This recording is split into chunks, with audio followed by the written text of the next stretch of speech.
Well, it's GardenPalooza Day, and I'm with Carol from out in the Garden Nursery. She's one of our vendors. And Carol, of course, you have this wonderful selection, and we just got to get to it because you have so many here. I do. So I'm a grass girl. This is the only one I have right now. This is a Calamagrossus. I love them because they're early. I mean, this has been outside all winter, and it's already up this far.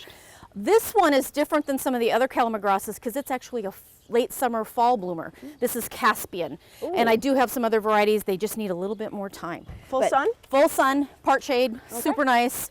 Flowers hold for a long time. For being a deciduous grass, they're almost year-round interest. Nice, nice. And then what's behind it? And then I have a couple lilacs. These are the shrubby or the dwarf lilacs.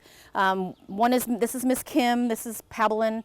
They are fragrant, fragrant, fragrant, fragrant. You can see they're full of buds. They're not quite blooming yet. They're big, dense plants, 4 to 6 feet high and wide, maybe a tad bigger, but they're definitely shrubby versus the upright like some of the other lilacs. Nice. Oh, it is lilac season almost. Yeah, it's getting, yeah, they're coming really fast. Great. And then I have a group of Sambucus, which they are nice flowers, but especially the black lace has big pink flowers. These have white flowers. This is a nice, I just blanked on its name. Lemon lace, thank you. And this is gold towers, and this is obviously more chartreuse than gold, but they make really nice foliage color, texture, contrast. They all can be pretty big shrubs, at least 6 feet. Sometimes this one we can get up in the 8 to 12 foot range, but they take pruning really, really well. That's nice. But they're a nice background plant. They're really a nice group of plants behind your perennials or in your mixed borders. And full sun? And they are full sun, yes. Okay. And let's go to shade. Yeah, and then back to shade, to full shade. This is an Akuba. You could just kind of finish blooming. They don't have very exciting blooms, but they have this beautiful foliage. Nice. They'll take dry shade. They're slow. They'll get up to 6 feet eventually, but it takes a while to get there. And they just give you this great pop of color all year round. Beautiful. And then what's this one? That's so pretty. This is one of the oak leaf hydrangeas. This is Little Honey. It gets 3 to 4 high and wide. It actually wants some sun to keep the gold, but too much sun and it will burn.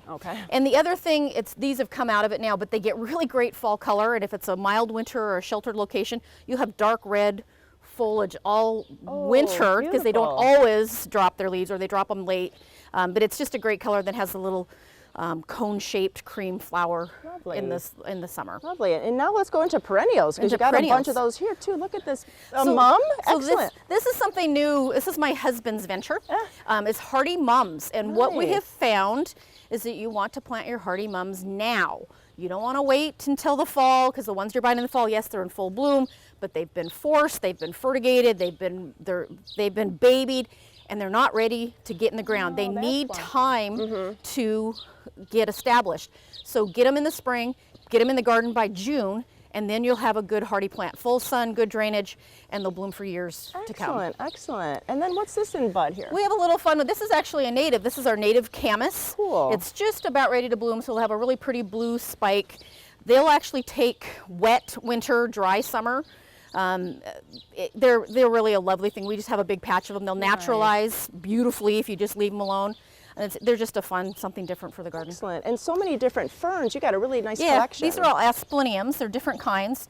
So this is a spleenwort. It gets a whopping 8 to 10 inches high and almost as wide. It's evergreen. Actually, all of them are evergreen. Great. This is a dragon's tail, not quite as big, but has a really great little texture.